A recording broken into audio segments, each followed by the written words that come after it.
Great to have you back. Doug Gottlieb's going to be joining us. Mark Schlereth, Chris Broussard, John Middlecoff last hour from the Bay Area. It's the Herd. Joy Taylor is joining me on a Monday. We're Colin right. Where Colin was wrong 40 minutes from now. Always love that.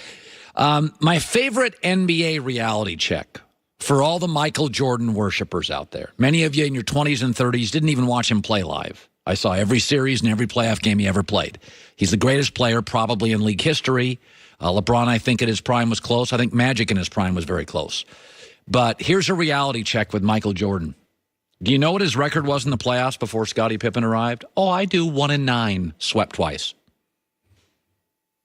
What up, bruh? Doesn't fall in line with all your MJ worship. 1-9. He was crappy in the playoffs. Swept twice. Because what we do in basketball, especially the NBA, we glom onto the star, and we think the star decides everything. If that was the case, then Kevin Durant would have won the West every single year. But his number 2 was unreliable, Westbrook. And LeBron has only had great success when he's got an all-star as his number 2, Kyrie, Wade, or Bosh. Michael Jordan didn't do anything in this league except score. He didn't do anything in the postseason until he got Scottie Pippen, one of the best 50 players of all time. We pay attention to the one, and the ones are key. But ones don't win in this league without a 2.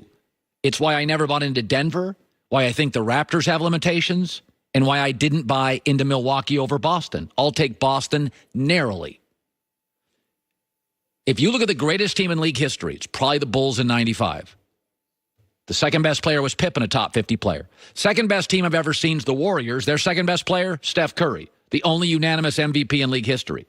The third best team I've ever seen, maybe the second best, is the Showtime Lakers. Magic, the second best player was Kareem, probably the best center in league history. By the way, Shaq and Kobe's probably the third or fourth best team I've ever seen.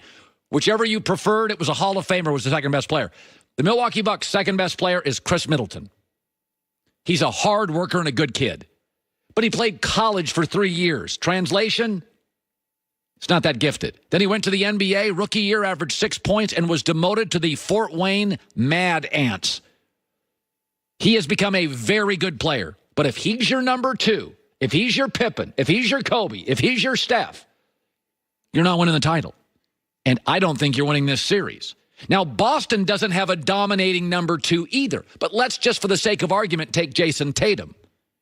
Jason Tatum was a high school All-American and then a college All-American and only had to play 1 year of college at the best program, Duke, and then NBA people said, get out of college, you're too good. Oh, and then as a rookie, made the all-rookie team and in the playoffs was actually shockingly good as a rookie. He didn't get demoted to the Fort Wayne Mad Ants. Now, he's not one of the stronger 2s in NBA history. But he is a transformational basketball talent who's still a baby. Now, you can argue Al Horford's a 2 and Gordon Hayward's a 2 or Jason Tatum's a 2. I would say Tatum is their second best basketball talent. That's why I think this is a close series. The Houston Rockets' number 2 player is a 9-time All-Star and a first-ballot Hall of Famer, Chris Paul. And why the Warriors are going to win, their number 2 is Steph Curry. Maybe the most transformational basketball player of my life outside of LeBron, Magic, and MJ. Nothing against Chris Middleton, but the reason I took Boston in this series was their 2 is a 4, or at best a 3, Chris Middleton. I like him. He's not a 2. Jason Tatum has nights he's an absolute 2, and I think long-term he's absolutely a 2. He didn't play particularly well in Game 1. But we spend so much time looking at the 1. Kevin Durant got to 1 finals in the West before Golden State. Because he and the 2 didn't work. Look at the dynasty in our lifetimes. One of them, Spurs. Tony Parker was an MVP candidate, and he was a 2 to Duncan. Then they switched, and then Duncan was the 2 and was a first-ballot Hall of Famer. I can remember watching Larry Bird have back-to-back playoff games where he scored 8 points. But they had a 2 named Kevin McHale who could score 24.